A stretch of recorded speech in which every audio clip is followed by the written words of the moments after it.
বিশুদ্ধ ভাষাটা এত জরুরি যে আল্লাহ তাআলা তার প্রিয় হাবিবকে মায়ের বুকের দুধ থেকে বঞ্চিত রেখেছেন শুধু বিশুদ্ধ ভাষার জন্য।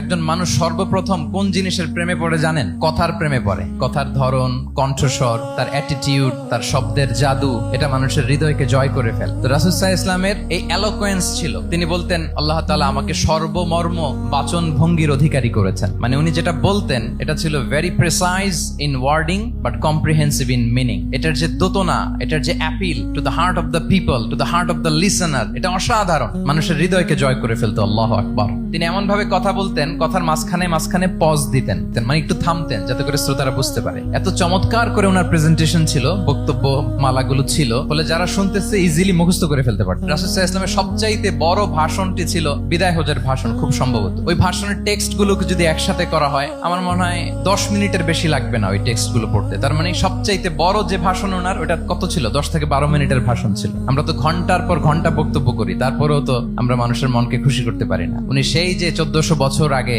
10 মিনিটের একটা ছোট্ট ভাষণ দিলেন, গোটা বিশ্ব আজও হাবুডুবু খায় ওই ভাষণের ভেতর, ঠিক কিনা বলেন? মাঝে মাঝে এমন আবেগ ঘন বক্তব্য উপস্থাপন করতেন, সাহাবারা অশ্রুসিক্ত হতো। আবার যুদ্ধের ময়দানে যখন কমান্ড করতেন, তখন তিনি রেগে যেতেন। উঁচু কণ্ঠে তিনি কথা বলতেন, মনে হচ্ছে একজন সেনাবাহিনীর কমান্ডার তার ব্যাটালিয়নকে কমান্ড করছেন। আল্লাহু আকবার।